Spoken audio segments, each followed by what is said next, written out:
Good afternoon student. आज के तुम्हारे डिसकाशन হবে biphasic liquid dosage form. Biphasic liquid dosage form মধ্যে ইমালশনটা আজকে ডিসকাশন হবে।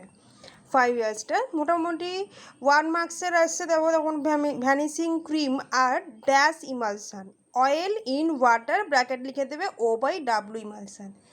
Next question, emulsifying agent reduce dash between two phases, interfacial tension between two phases.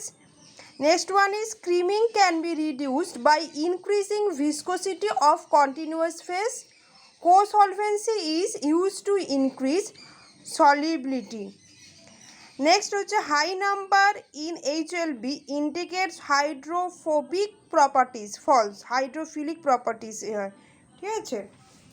Next দেখো, cold cream is an example of O/W type of emulsion, এটা কিন্তু false, ঠিক আছে। এটা হচ্ছে W/O type emulsion. Linseed oil is an example of volatile oil, এটাও কিন্তু false, ঠিক আছে। নেক্সট দেখো, ডিফাইন ইমালশান 2 মার্কসে। What is primary emulsion, what do you mean by phase inversion, define HLB value, define antioxidant. ইমালশানটা হচ্ছে 2 মার্কসে যেমন আসে তেমন কিন্তু 4 মার্কসে আসে। আমি দু রকমটাই একসাথে করে দিয়েছি, সেখান থেকে আমি বলে দেবো কতটা 2 মার্কস কতটা 4 মার্কস। আগে পুরো কোয়েশ্চেনটা একবার শুনে নাও। 4 মার্কসে দেখো, properties of an ideal emulsifying agent, state the reason of cracking of emulsion, write a short note on Stokes law, short note on antioxidant, difference between O/W, W/O emulsion, differentiate between suspension and emulsion, ঠিক আছে। First দেখো emulsion. ইমালশানের ক্ষেত্রে আমরা first আমরা ইমালশনটা কি লিখবো, an emulsion is an biphasic liquid preparation containing two immiscible liquid, one of which is dispersed as minute globules into another, ঠিক আছে, ইনটু আদার।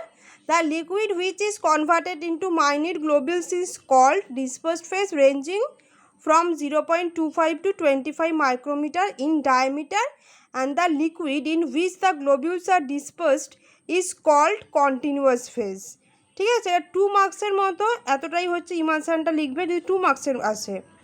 নেক্সট তার সাথে একটা এক্সাম্পল দিতে হবে।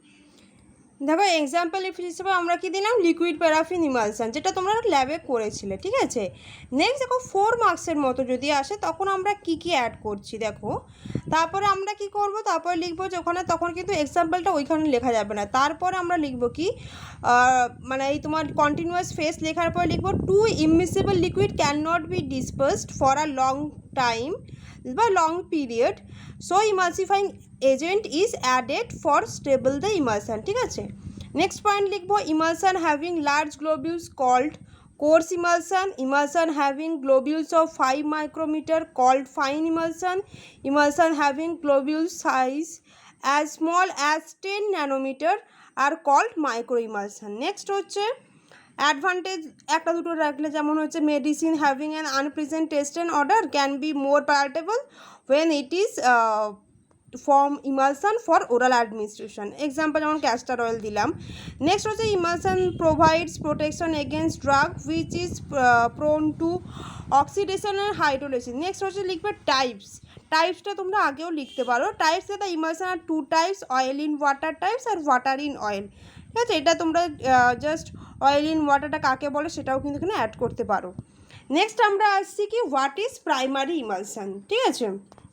দেখো প্রাইমারি ইমালশনটা কি, primary emulsion or emulsion nucleus is called when emulsion is formed from 4 parts of oil and 2 parts of water, formed from 4 parts of oil, 2 parts of water and 1 parts of emulsifier, ঠিক আছে। Next point লিখবে, the 4 parts oil and 1 parts emulsifier represent the total amount for the final emulsion. Next লিখবে কি, oil soluble substance in small amount may be incorporated directly into the primary emulsion. একটা example দিয়েছি দেখো, অ্যারাচিস oil emulsion, যেখানে হচ্ছে oil water আর গামের ratio 4:2:1, এটা 2 মার্কসের জন্য এনাফ। নেক্সট দেখো HLB ভ্যালু 2 মার্কস কি 4 মার্কস में থাকলে কি লিখতে হবে, তো এটা লিখে ফার্স্ট লিখবে it is also known as hydrophilic lipophilic balance. Next লিখবে scientific Griffin devised a useful method for calculating balanced mixture of emulsifying agent to provide a particular type of emulsion। তারপর লিখবে কি every emulsifying agent is given a number of HLB scale which divided into 18 unit, ঠিক আছে। তারপর লিখবে কি emulgent বা emulsifying agent with higher numbers bracket 8 to 18 indicates hydrophilic properties and produce O by W type emulsion, or emulsion with lower emulgent lower number 3 to 6 then indicate lipophilic properties and produce W by O emulsion। next আসছে antioxidant। antioxidant 2 marks আছে আর 4 marks আছে, কেমন লিখতে হবে। First আমরা লিখব কি অ্যান্টিঅক্সিডেন্টটা কি, ঠিক আছে। Antioxidant or free radical scavenger is molecule capable of decreasing or preventing the oxidation of other molecules, ঠিক আছে। ডেফিনেশন লিখলে তারপর লিখবে কি oxidation reaction transfer electron from a substance to an oxidizing agent, ঠিক আছে, এটা হয়ে গেল। নেক্সট দেখো তার সাথে কিন্তু এই যে আইডিয়াল অ্যান্টিঅক্সিডেন্টের কোয়ালিটিসটা কী থাকা উচিত এই পয়েন্টটা কিন্তু অ্যাড করবে। দেখো ওখানে কী কী দিয়েছে দেখো, it should be readily soluble or dispersible in the medium, it should be effective in low concentration, should be non-toxic, non-irritant, compatible with other ingredients of emulsion, it should be colorless, odorless, tasteless। তারপর একটা আমরা example দিচ্ছি কি দেখো, during storage of emulsion the fats and emulsifying agents such as wool fat undergo oxidation by atmospheric oxygen. This can be avoided using antioxidant such as tocopherol, তারপরে gallic acid, propylic gallate, ascorbic acid. এটা 4 মার্কসের জন্য antioxidant, ঠিক আছে। Next question দেখো 2 মার্কসের, what do you mean by phase inversion, ঠিক আছে। এখানে লিখবে কি phase inversion means the change of one type of emulsion into another type. যেমন একটা example, oil in water changes into the water in oil and vice versa, ঠিক আছে।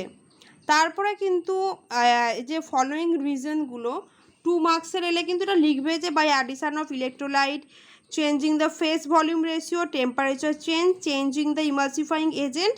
Next এই পার্টটা তোমাদের লিখতেই হবে যে the phase inversion can be minimized by keeping the concentration of dispersed phase between 30 to 60%, storing the emulsion in a cool place and during a proper emulsifying agent in adequate concentration, ঠিক আছে। এইটা দেখবে অনেক সময় short কোয়েশ্চেনও আসে যে disperse phase কত থাকা 30 to 60%, ঠিক আছে। এটা হয়ে গেল 2 মার্কস। নেক্সট আসছে 4 মার্কসের, দেখো reason for cracking of emulsion, ঠিক আছে।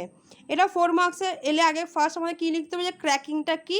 Cracking means the separation of 2 layers of dispersed and continuous phase due to coalescence of dispersed phase globules which are difficult to redisperse by shaking, ঠিক আছে। এবার cracking may be occurs due to following reason, এটাই হচ্ছে main question. কী কী পয়েন্টগুলো লিখবে first দেখো, by addition of emulsifying agent of opposite type, একটা example দেবে এটার। দেখো ওখানে দেখো দুটো এক্সাম্পল দাও, তুমি একটা এক্সাম্পল দিলেই হবে, ঠিক আছে। নেক্সট হচ্ছে দেখো by decomposition or precipitation of emulsifying agent. Next দেখো সব কটার কিন্তু ওই পয়েন্টের হাতে একটা করে এক্সাম্পল দিতেই হবে। নেক্সট থার্ড পয়েন্ট দেখো by addition of a common solvent, by micro organism, change in temperature. Next হচ্ছে বাই ক্রিমিং, ঠিক আছে। এটা হয়ে গেল, এটা 4 মার্কসের যে কী কী রিজনসের জন্য তোমার হচ্ছে ক্র্যাকিংটা হচ্ছে। নেক্সট দেখো অ্যান্টিঅক্সিডেন্ট 4 মার্কসের হয়ে গেল। নেক্সট হচ্ছে স্টোকস লটা 4 মার্কসের কীরকম আসছে, ঠিক আছে। স্টোকস ল এর ক্ষেত্রে আমরা কী করছি দেখো, স্টোকস ল এর ক্ষেত্রে এখন শর্ট নোট আসছে, আমরা কী লিখবো ফার্স্ট লিখবো কি here Stokes law is used for the rate of creaming, ঠিক আছে। তারপরে ক্রিমিংটা কী লিখে, creaming is an upward movement of dispersed globules to form a thick layer of the surface of the emulsion. According to Stokes law, the rate of emulsion depends on the number of factors. তারপর ইকুয়েশনটা দেবে v is equal to 2r square d1 minus d2 into g divided by 9 eta. তারপরে V কি rate of creaming, radius of globules r, D1 হচ্ছে density of dispersed phase, D2 density of continuous phase, gravitational constant g, viscosity of the dispersion medium হচ্ছে তোমার ইটা। ঠিক আছে, এটা কিন্তু line steps পরপর লাইনে লিখে পাশাপাশি লিখবে না, এটা জাস্ট আমি বোঝানোর জন্য জাস্ট কী কী লিখতে হবে এটা দিয়েছি। তারপর লিখবে কি following reason for creaming. First লিখবে কি radius of globules, the rate of creaming is directly proportional to the radius of globules. Next কি difference in density of dispersed phase and continuous phase কি greater the difference more will be the creaming. Next হচ্ছে viscosity of dispersion medium, the rate of creaming is inversely proportional to the viscosity of dispersion medium. Next হচ্ছে storage condition, the emulsion should be stored in a cool place because the rise in temperature reduce the viscosity may lead to creaming. ঠিক আছে, এটা হয়ে গেল 4 মার্কসে। Next আসছে দেখো suspension আর ইমালশনের difference 4 মার্কসের আসছে। তোমাদের দেখো আমি এটা দিয়েছিলাম, এই সাসপেনশন ইমালশনের ডিফারেন্সটা লিখবে, 6টা পয়েন্ট আছে, তার সাথে কিন্তু অ্যাড করবে একটা এক্সাম্পল, এখানে কিন্তু এক্সাম্পলটা নেই। ঠিক আছে, এর পিডিএফটা তোমাদের দেওয়াই ছিল, তাই জন্য আমি আর করলাম না। আর একটা কথা মাথায় রাখবে, ইমালশন আর সাসপেনশন দেখো তোমাদের জাস্ট একটু শর্টে মনে রাখবে, ইমালশনটা কি বাইফেজিক লিকুইড ডোজেস ফর্ম, যেটা হচ্ছে টু ইমিসেবল লিকুইড, ঠিক আছে, মিক্সার। আর এটা হচ্ছে বাইফেজিক লিকুইড ডোজেস ফর্ম, একটা হচ্ছে সলিড আর একটা হচ্ছে লিকুইডের মিক্সার।